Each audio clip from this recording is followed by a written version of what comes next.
નમસ્કાર વિદ્યાર્થી મિત્રો, આજે આપણે એન્થાલ્પી ફેરફાર વિશે અભ્યાસ કરીશું. એમાં ડેલ્ટા એચ આર જેને કહેવામાં આવે છે પ્રક્રિયા એન્થાલ્પી. તો આર મીન્સ રિએક્શન, એટલે કે પ્રક્રિયાને ઇંગ્લિશમાં રિએક્શન કહેવામાં આવે છે. એના ઉપરથી અહીંયા આર દર્શાવવામાં આવે છે. તો કોઈ પણ રાસાયણિક પ્રક્રિયા હોય એમાં પ્રક્રિયકોમાંથી આપણને નિપજો છે એ મળતી હોય છે. તો આ પ્રક્રિયકોમાંથી નિપજો મળે એ દરમિયાન કંઈક ઉર્જાનો ફેરફાર થતો હશે, એટલે કે આને આપણે સંયુક્તપણે પ્રક્રિયા કહીશું. તો આ પ્રક્રિયા દરમિયાન જે ઉર્જાનો ફેરફાર થતો હોય એને આપણે પ્રક્રિયા એન્થાલ્પી કહીએ છીએ, જેને ડેલ્ટા એચ આર વડે દર્શાવવામાં આવે છે.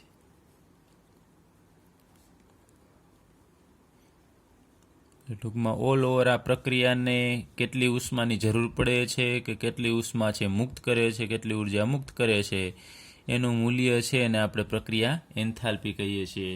તો અહીં આપણે એક પ્રક્રિયા લઈ અને આપણે પ્રક્રિયાની એન્થાલ્પી છે એ કઈ રીતે મેળવવામાં આવે છે એના વિશે અભ્યાસ કરીએ. તો સૌપ્રથમ લઈએ CH4 એટલે કે મિથેન ગેસ. ચાલો, મિથેનનું જ્યારે દહન કરવામાં આવે છે તો ઓક્સિજનની જરૂર પડશે, O2 ગેસ. તો મિથેનનું દહન થાય એટલે આપણને બે વસ્તુ મળે, કાર્બન ઓક્સિજન સાથે જોડાય અને કાર્બન ડાયોક્સાઇડ બનાવે છે જે ગેસ અવસ્થામાં હશે, અને હાઇડ્રોજન અને ઓક્સિજન જોડાય અને આપણને પાણી આપશે H2O લિક્વિડ ફોર્મમાં. હવે આ પ્રક્રિયાને બેલેન્સ કરવા માટે 4 હાઇડ્રોજન છે તો અહીંયા 2 મૂકવા પડે એટલે 4 હાઇડ્રોજન થશે. તો અહીંયા ઓક્સિજન ટોટલી 2 અને 2 4 છે. તો આ બાજુ 4 ઓક્સિજન આપણે કરવા માટે અહીંયા 2 મોલ આપણે ઓક્સિજન છે એ લેવો પડશે. તો આ પ્રક્રિયા છે મિથેનના દહનની પ્રક્રિયા છે. એ દરમિયાન આપણે આખી સમગ્ર પ્રક્રિયાની આપણે એન્થાલ્પી મેળવવી હોય તો નિપજની કુલ એન્થાલ્પી છે, આ નિપજમાં અત્યારે આ બે જુદા જુદા સંયોજન છે એમાંથી આપણે પ્રક્રિયકોની જે કુલ એન્થાલ્પી છે બાદ કરવાની થશે. અહીં આપણે લખીએ નિપજોની એન્થાલ્પીનો સરવાળો કરવાનો, ને એમાંથી આપણે બાદ છે એ પ્રક્રિયકોની એન્થાલ્પીનો સરવાળો કરવાનો છે.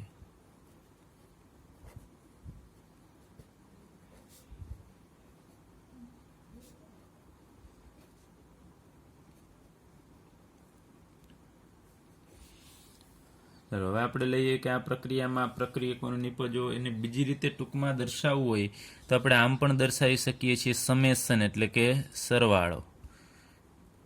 અને અહીંયા જે પણ હોય, અહીંયા કાર્બન ડાયોક્સાઇડ છે તો એનો 1 મોલ છે, તો જેટલા મોલ હોય એ આપણે અહીંયા આગળ લખવા પડશે. તો અહીંયા AI એટલે કે એ છે એ શું દર્શાવે છે, એનું મોલ પ્રમાણ દર્શાવે છે. અને અહીંયા આપણે H એટલે એન્થાલ્પી અને અહીંયા લખવાનું નિપજ.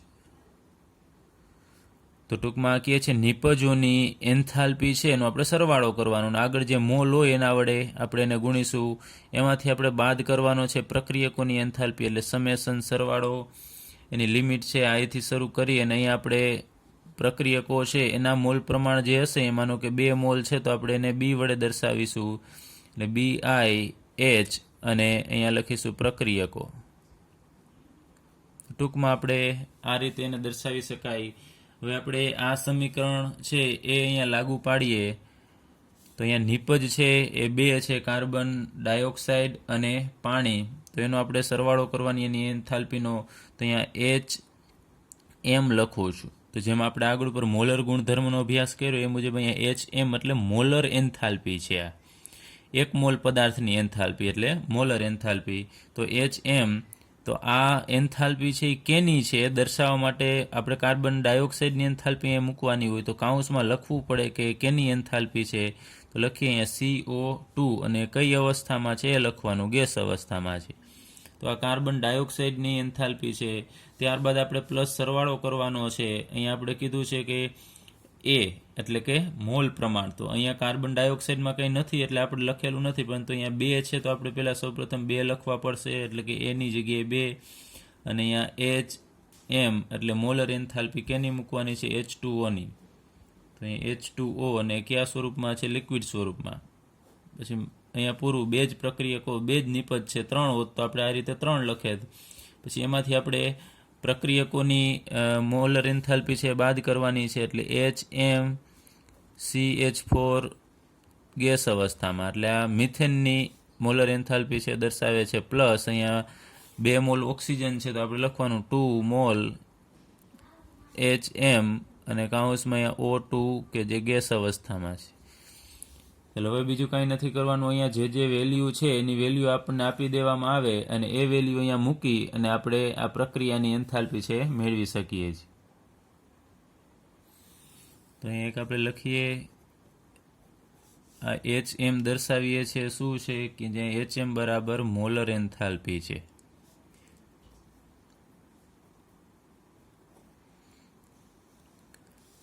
તો આ પ્રક્રિયાની એન્થાલ્પી છે એ ખૂબ અગત્યની રાશિ છે. ખાસ કરીને ઉદ્યોગોમાં આની જરૂર પડે છે કે અહીંયા રાસાયણિક પ્રક્રિયા થતી હોય છે ત્યારે એ પ્રક્રિયાને આપણે તાપમાનની જરૂર છે, એટલે કે એને ગરમ કરવું પડશે કે તાપમાન નીચું લઈ આવવું પડશે. એના માટે આ પ્રક્રિયાની મોલર એન્થાલ્પી છે એ ગણવી જરૂરી છે. ચલો ત્યારબાદ આપણે પ્રક્રિયાની પ્રમાણિત એન્થાલ્પી વિશે અભ્યાસ કરીએ. તો પ્રક્રિયા કઈ પરિસ્થિતિમાં કરવામાં આવે છે, કયા તાપમાને કરવામાં આવે છે, કયા દબાણે કરવામાં આવે છે, એના ઉપર પ્રક્રિયાની એન્થાલ્પીનો આધાર છે. તો એક પ્રક્રિયાની એવી પ્રમાણિત એન્થાલ્પી એ હોવી જોઈએ કે જે પ્રમાણિત અવસ્થામાં નક્કી કરવામાં આવતી હોય. તો સૌપ્રથમ આપણે લઈએ કે પ્રક્રિયાની પ્રમાણિત એન્થાલ્પી કેને કહેવાય.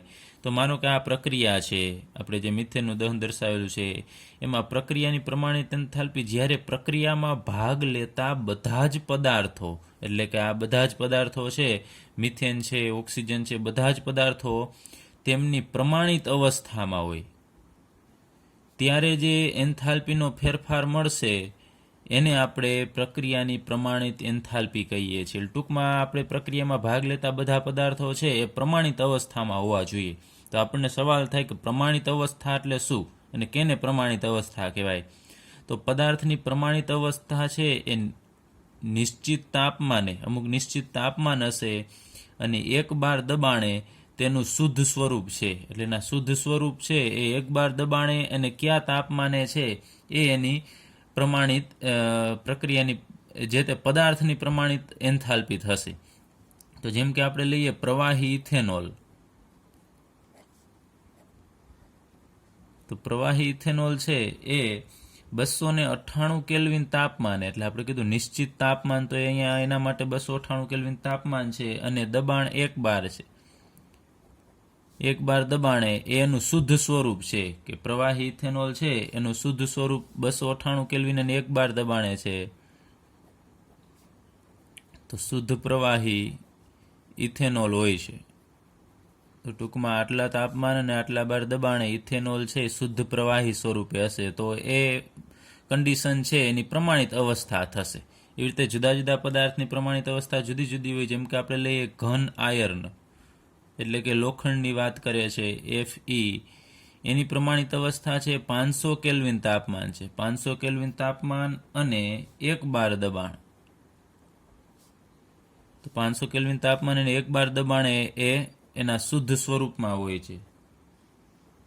એટલે કે આયર્નનું શુદ્ધ સ્વરૂપ છે 500 કેલ્વિન અને 1 બાર દબાણે હોય છે. પણ જનરલી 298 કેલ્વિન તાપમાન છે એ સામાન્ય રીતે લેવામાં આવે છે. અને હવે આપણે પ્રમાણિત એન્થાલ્પી લખવું હોય તો એના માટે અલગ સંજ્ઞા છે. અહીંયા આપણે જોઈએ છીએ કે માત્ર ΔHR લખીએ છીએ. તો એને આપણે ટૂંકમાં સામાન્ય એન્થાલ્પી છે એનાથી આપણે પ્રક્રિયાની પ્રમાણિત એન્થાલ્પીને અલગ પાડવા માટે અહીંયા જે ΔH છે એના ઉપર આમ રાઉન્ડ કરી અને આડી લીટી કરવામાં આવે છે. ઉપર મૂર્ધાંક તરીકે અહીંયા મૂકવામાં આવે છે. તો જ્યારે આમ ΔH ઉપર આમ રાઉન્ડ કરીને આડી લીટી હોય એટલે સમજી જવાનું તમારે કે પ્રક્રિયાની પ્રમાણિત એન્થાલ્પી છે, એટલે કે કોઈ પ્રમાણિત અવસ્થાએ એ એન્થાલ્પી છે એ મેળવેલી છે. ત્યારબાદ આપણે કલા રૂપાંતરણ અથવા તો પરિવર્તન દરમિયાન થતા એન્થાલ્પી ફેરફાર વિશે અભ્યાસ કરીએ. કલા એટલે કે અવસ્થા. એક અવસ્થામાંથી, જેમ કે ઘનમાંથી પ્રવાહી કે પ્રવાહીમાંથી વાયુ કે ઘનમાંથી વાયુમાં આપણે જ્યારે પદાર્થને પરિવર્તિત કરીએ છીએ એ દરમિયાન કંઈક ઉર્જાનો ફેરફાર થશે, એના વિશે અભ્યાસ કરીએ.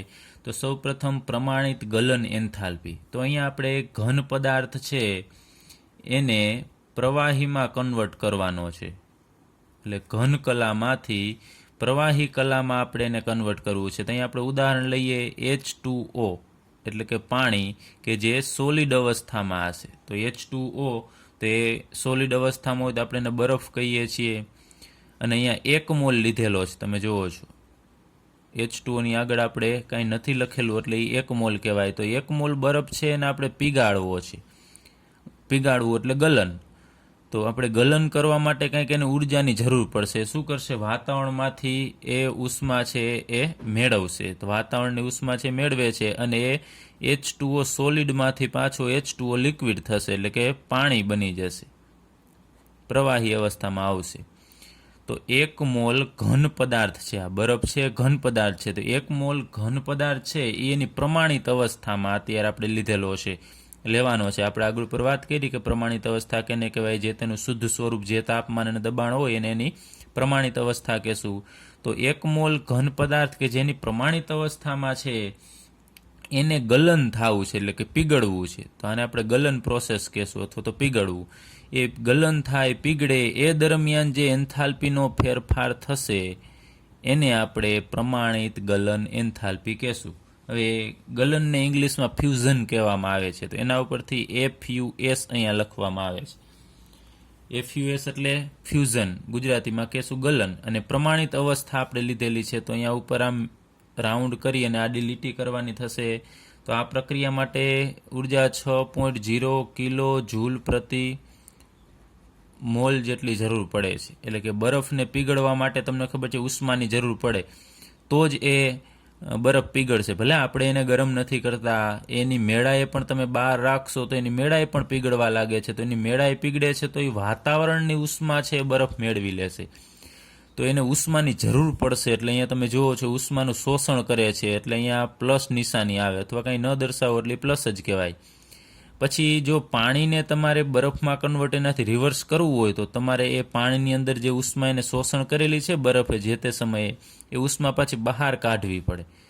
બહાર કાઢશે તો ફરીથી એ પાછું ઘન અવસ્થામાં આવશે. તો અત્યારે તો આપણે માત્ર ગલન વિશે જ અભ્યાસ કરવાનો છે. તો ફરીથી હું આની વ્યાખ્યા બોલું છું. ગલન એન્થાલ્પી એટલે ટૂંકમાં પીગળવા માટે જરૂરી ઉર્જાને આપણે એની ગલન એન્થાલ્પી કહેશું. એની વ્યાખ્યા હું બોલું છું કે 1 મોલ ઘન પદાર્થ છે આ, એને તેની પ્રમાણિત અવસ્થામાંથી ગલન થતાં તેની સાથે સંકળાયેલો જે એન્થાલ્પીનો ફેરફાર છે એને આપણે પ્રમાણિત ગલન એન્થાલ્પી કહેશું. અને એને ડેલ્ટા H ફ્યુઝન વડે દર્શાવવામાં આવે છે. એટલે થોડુંક ઇંગ્લિશ વર્ડ પણ યાદ રાખજો. ફ્યુઝન એટલે પીગળવું અથવા ગલન કહેશું.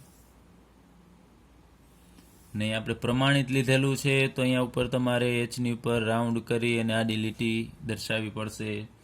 ચાલો ત્યારબાદ આપણે બીજું લઈએ પ્રમાણિત બાષ્પન એન્થાલ્પી. એનો મતલબ કે આપણે બાષ્પ કરવી છે. તો કેમાંથી? આપણે પ્રવાહી અવસ્થામાંથી વાયુ અવસ્થામાં જવું છે. એટલે કે પ્રવાહીમાંથી આપણે એની બાષ્પ બનાવી છે, વાયુ અવસ્થામાં આપણે લઈ જવું છે. તો એમાં પણ સેમ ઉપર મુજબ જ આપણે ઉદાહરણ લઈએ પાણી. હવે H2O જે લિક્વિડ ફોર્મમાં છે,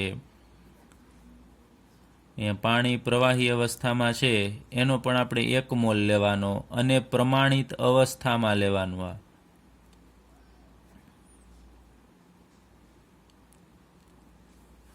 તો જે તાપમાને અને જે દબાણે પાણી શુદ્ધ સ્વરૂપમાં હોય એની પ્રમાણિત અવસ્થા કહેશું. તો પ્રમાણિત અવસ્થામાં હવે પાણીમાંથી આપણે એની બાષ્પ બનાવી છે. તો આપણે એને શું કરવું પડશે? ગરમ કરવું પડશે. ગરમ કરશું એટલે H2O પાણી છે એમાંથી એની બાષ્પ બની જશે. એટલે આપણે એને ગેસ અવસ્થામાં અહીંયા લખશું. તો અહીંયા H2O છે એ ગેસ અવસ્થામાંથી આપણે કહી શકાય એ પાણીની બાષ્પ છે. તો પ્રવાહીમાંથી આપણે એની બાષ્પમાં કન્વર્ટ કરવા માટે એને ઉર્જા આપવી પડશે. તો એ જે ઉર્જા આપવી પડે એને આપણે એની પ્રમાણિત બાષ્પન એન્થાલ્પી કહેશું. અને બાષ્પનને બાષ્પીભવન, અહીંયા બાષ્પીભવન જ આપણે કરીએ છીએ. તો બાષ્પીભવનને ઇંગ્લિશમાં વેપોરાઇઝેશન કહેવામાં આવે છે. એના ઉપરથી અહીંયા VAP લખવામાં આવે છે અને ઉપર અહીંયા રાઉન્ડ કરી અને આડી લીટી, એટલે આને આપણે કહેશું પ્રમાણિત બાષ્પન એન્થાલ્પી અથવા તો વેપોરાઇઝેશન એન્થાલ્પી ઇંગ્લિશમાં કહેવાય. તો આનું મૂલ્ય છે તમને ખબર છે, પ્રવાહીમાંથી બાષ્પમાં કન્વર્ટ કરવું એટલે આપણે એને ગરમ કરવું જ પડે, એને ઉષ્મા આપવી જ પડશે. તો ઉષ્મા આપવી પડે છે એટલે પ્લસ મૂલ્ય હોય અને 40.79 કિલો જૂલ પ્રતિ મોલ જેટલી ઉર્જાની એને જરૂર પડશે. તો હું આની વ્યાખ્યા ફરીથી બોલું છું. 1 મોલ પ્રવાહી લેવાનું છે. અહીંયા આપણે લિક્વિડ ફોર્મમાં 1 મોલ પ્રવાહી કે જે અચળ તાપમાને, અહીંયા આપણે ગરમ કરતા હોય ત્યારે એ દરમિયાન તાપમાન અચળ અને અચળ દબાણ રાખવાનું છે. અચળ તાપમાને અને અચળ દબાણે પ્રવાહીના 1 મોલ કે જે પ્રમાણિત અવસ્થામાં છે એને એની બાષ્પમાં કન્વર્ટ કરવા માટે જે ઉષ્માની જરૂર પડે એને આપણે પ્રમાણિત બાષ્પન એન્થાલ્પી કહીએ છીએ. કોઈ આપણે પ્રવાહી લીધેલું હોય, પાણી જ છે, પાણીને આપણે ગરમ કરીએ છીએ. તમને ખબર છે પાણી જ્યારે ઉકળવા લાગે આમ અને એમાંથી વરાળ એટલે કે બાષ્પ બનવા લાગે એ તાપમાનને આપણે એનું ઉત્કલન બિંદુ કહીએ છીએ. ઉત્કલન બિંદુ એટલે બોઇલિંગ ટેમ્પરેચર, જેને TB વડે દર્શાવવામાં આવે છે. T ફોર ટેમ્પરેચર અને B ફોર બોઇલિંગ, એટલે કે ઉત્કલનને ઇંગ્લિશમાં બોઇલિંગ કહેવાય. એટલે બોઇલિંગ પોઈન્ટને આપણે TB વડે દર્શાવીએ છીએ. ત્યારબાદ ત્રીજી એન્થાલ્પી પ્રમાણિત ઉર્ધ્વપાતન એન્થાલ્પી. તો સૌપ્રથમ તો આપણે લઈએ ઉર્ધ્વપાતન કેને કહેવાય. તો ઉર્ધ્વપાતનમાં સૌપ્રથમ ઘન પદાર્થ હોય, એ ઘન પદાર્થને આપણે જ્યારે ગરમ કરીએ તો એ ડાયરેક્ટલી વાયુ સ્વરૂપમાં કન્વર્ટ થાય. ઘનને ગરમ કરવાથી જો સીધો જ વાયુ સ્વરૂપમાં એ કન્વર્ટ થાય તો એને આપણે ઉર્ધ્વપાતન કહેશું, કે એ પદાર્થનું ઉર્ધ્વપાતન થાય છે. અહીંયા આપણે લીધું કે બરફ. તમે જુઓ છો બરફને ગરમ કરશો ને તો બરફ પેલા પાણીમાં પ્રવાહી અવસ્થામાં જ કન્વર્ટ થાય અને પછી પ્રવાહીને આપણે ગરમ કરીશું તો એ બાષ્પ અવસ્થા અથવા તો વાયુમય અવસ્થામાં જશે. તો બરફને ગરમ કરો તો ડાયરેક્ટલી ક્યારે એની બાષ્પ બનતી નથી, તો બરફનું ઉર્ધ્વપાતન થાય નહીં. પરંતુ અમુક પદાર્થ એવા છે કે જેને આપણે ગરમ કરીએ ને તો વચ્ચેની પ્રવાહી અવસ્થા આવે જ નહીં, ડાયરેક્ટલી ઘનમાંથી વાયુ અવસ્થામાં જતા રહેશે. જેમ કે આપણે લઈએ ઘન CO2, અથવા તો આપણે અહીંયા CO2 સોલિડ પણ લખી શકાય. એટલે કે આને આપણે ઘન અથવા તો આને સૂકો બરફ કહેવાય. આમ બરફ એટલે આપણે જનરલી પાણીને કહેતા હોય છે, સૂકો બરફ એટલે ઘન CO2 છે એને સૂકો બરફ કહેવામાં આવે છે. તો સૂકો બરફ છે એને આપણે ગરમ કરીશું 195 કેલ્વિન તાપમાને જ્યારે ગરમ કરવામાં આવે છે ત્યારે ઉર્ધ્વપાતન પામે છે. CO2 સોલિડ હોય એનો ટુકડો એમાંથી સીધો ડાયરેક્ટલી CO2 ગેસ બની જશે. તો અહીંયા તમે જુઓ છો આ ઘન અવસ્થામાંથી એની વાયુ અવસ્થામાં ડાયરેક્ટલી કન્વર્ટ થાય છે. તો આ દરમિયાન જે એન્થાલ્પીનો ફેરફાર થશે ને એને આપણે પ્રમાણિત ઉર્ધ્વપાતન એન્થાલ્પી કહીએ છીએ. એટલે એને ડેલ્ટા H સબ્લિમેશન કહેવામાં આવે છે, SUB, અને પ્રમાણિત છે એટલે રાઉન્ડ કરી અને આડી લીટી. તો સબ્લિમેશન એટલે ઉર્ધ્વપાતન. ઉર્ધ્વપાતનને ઇંગ્લિશમાં આપણે સબ્લિમેશન કહેશું. એના ઉપરથી આને ડેલ્ટા H સબ્લિમેશન વડે દર્શાવવામાં આવે છે. તો CO2 છે એને એનું ઉર્ધ્વપાતન કરવા માટે 25.2 કિલો જૂલ પ્રતિ મોલ જેટલી ઉર્જાની જરૂર પડે છે. તો આપણે આની પ્રમાણિત ઉર્ધ્વપાતન એન્થાલ્પીની વ્યાખ્યા લઈએ તો જ્યારે પદાર્થનો 1 મોલ કે જે ઘન અવસ્થામાં હોય, એટલે 1 મોલ ઘન પદાર્થ અચળ તાપમાને અને પ્રમાણિત દબાણ હેઠળ જ્યારે ઉર્ધ્વપાતન પામે એ દરમિયાન ઉર્જામાં થતા ફેરફારને આપણે પ્રમાણિત ઉર્ધ્વપાતન એન્થાલ્પી કહીએ છીએ. એવું જ એક બીજું ઉદાહરણ લઈએ આપણે નેપ્થેલિનનું. તો નેપ્થેલિનનું અણુસૂત્ર એનું બંધારણ છે આવું થશે. 2 બેન્ઝીન રિંગ છે, 2 કાર્બન વડે જોડાયેલી હોય છે. જે આપણે આગળ ઉપર એનો અભ્યાસ કરીશું. તો નેપ્થેલિન છે ઘન અવસ્થામાં હોય છે, સોલિડ. એને જ્યારે ગરમ કરવામાં આવે છે ત્યારે નેપ્થેલિન છે એ ગેસ અવસ્થામાં આવી જશે.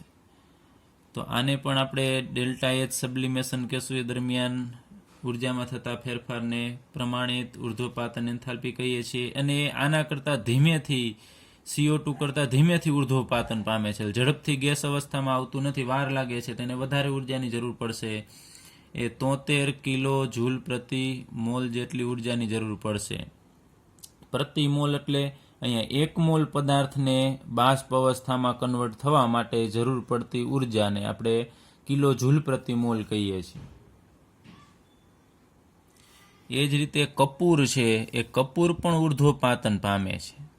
કપૂરને પણ જ્યારે ગરમ કરવામાં આવે છે ત્યારે એ પણ ડાયરેક્ટલી સોલિડ અવસ્થામાં હશે તો કપૂર છે એ ગેસ અવસ્થામાં કન્વર્ટ થાય છે. તો કપૂરનું પણ ઉર્ધ્વપાતન થાય છે.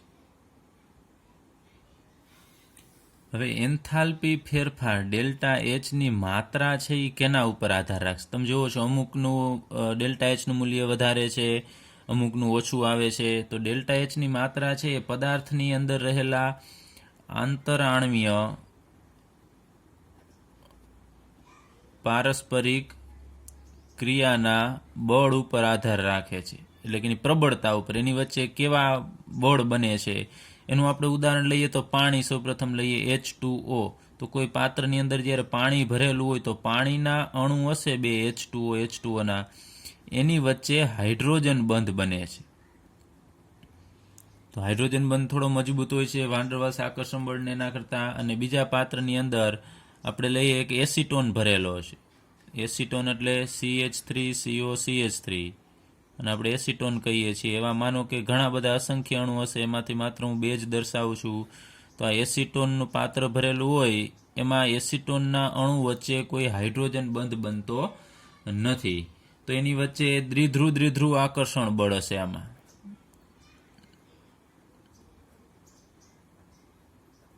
અને આ આકર્ષણ બળ છે એ નબળું હોય છે, જ્યારે હાઇડ્રોજન બંધ છે આના કરતાં થોડું પ્રબળ આકર્ષણ બળ હશે. તો આને આપણે એની બાષ્પ અવસ્થામાં ફેરવવું છે. આ પ્રવાહી અવસ્થા છે અને એને આપણે એની બાષ્પ અવસ્થામાં ફેરવવું હોય તો આ અણુ વચ્ચે જે આકર્ષણ હશે ને એને તોડવું પડશે, કારણ કે પ્રવાહી અવસ્થામાં અણુઓ જોડાયેલા હોય છે હાઇડ્રોજન બંધથી. એનું આકર્ષણ આપણે તોડશું ત્યારે બાષ્પ અવસ્થામાં ઉપર જશે અને સેપરેટ અલગ અણુ પડશે. તો આ આકર્ષણ બળ તોડવું પડે. તો એ પ્રબળ છે, તો એના માટે આપણે વધારે ઉર્જાની જરૂર પડશે. એટલા માટે આપણે આગળ ઉપર વાત કરેલી કે એનું મૂલ્ય છે 40.79 છે. જ્યારે એસિટોન છે એને એની વચ્ચે આકર્ષણ બળ નિર્બળ છે, તમે થોડુંક ગરમ કરશો ત્યાં એ બાષ્પ અવસ્થામાં જતું રહેશે.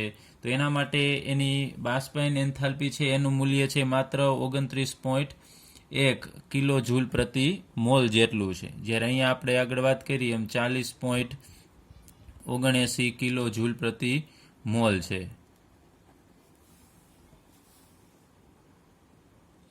તો ટૂંકમાં જેની વચ્ચે નિર્બળ આકર્ષણ બળ હોય એની એન્થાલ્પીનું મૂલ્ય ઓછું હોય છે, અને જેની વચ્ચે પ્રબળ આકર્ષણ બળ હોય એના બાષ્પાયન એન્થાલ્પીનું મૂલ્ય વધુ હશે.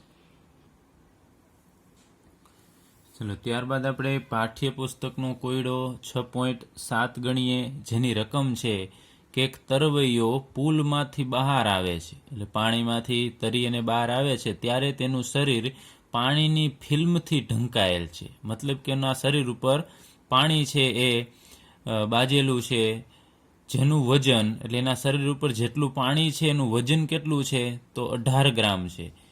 તો 298 કેલ્વિન તાપમાને આ પાણીનું બાષ્પીભવન કરવા માટે કેટલી ઉષ્માની જરૂર પડશે? એટલે એના શરીર ઉપર જે પાણી છે એનું બાષ્પીભવન કરવું છે, એ પાણી ટૂંકમાં સુકાઈ જશે, આપણે સુકાવવું છે તો કેટલી ઉષ્માની જરૂર પડશે? તો એના માટે આપણને બીજું એક આપેલું કીધું છે કે 298 કેલ્વિન તાપમાને બાષ્પીભવનની આંતરિક ઉર્જા ગણો. તો આપણે આંતરિક ઉર્જા યુનું મૂલ્ય પણ ગણવાનું છે. અને 298 કેલ્વિન તાપમાને પાણી માટે એની બાષ્પયન એન્થાલ્પી આપણને આપેલી છે ડેલ્ટા એચ વેપોરાઇઝેશન 44.01 કિલો જૂલ પ્રતિ મોલ. તો સૌપ્રથમ આપણે અહીંયા એક સમીકરણ લખીએ કે આપણે કરવાનું શું છે કે એના શરીર ઉપર જે પાણી છે કે જે પ્રવાહી અવસ્થામાં હશે એનું બાષ્પીભવન કરી અને આપણે એને H2O ને ગેસ અવસ્થામાં ફેરવવાનું છે. એટલે H2O લિક્વિડ છે એનું બાષ્પીકરણ કરવાનું છે અને H2O ને ગેસ અવસ્થામાં ફેરવીશું. તો એ પાણી કેટલા ગ્રામ છે એમ કીધું છે તો 18 ગ્રામ એના શરીર ઉપર પાણી છે. તો 18 ગ્રામ પાણીના મોલ કેટલા થાય? તો ઉપર દળના છેદમાં મોલર દળ, કેમ કે મોલનું સૂત્ર છે દળના છેદમાં મોલર દળ. તો 18 ગ્રામના છેદમાં 18 ગ્રામ પ્રતિ મોલ. તો 18 કેન્સલ થશે એટલે 1 મોલ. અહીંયા ગ્રામ કેન્સલ થાય એટલે પાછળ મોલ ઇન્વર્સ છે ઉપર જશે એટલે માત્ર મોલ અહીંયા લખીશું. તો 1 મોલ પાણી છે એટલે અહીંયા આપણે H2O જે પ્રવાહી અવસ્થામાં છે 1 મોલ લીધેલું છે. જો ખાસ ધ્યાન આપજો, અહીંયા એના શરીર ઉપરનું પાણી લખીએ છીએ આપણે, કોઈ એ પુલનું પાણી નથી લખતા. 1 મોલ પાણીમાંથી 1 મોલ બાષ્પ બનાવવાની છે.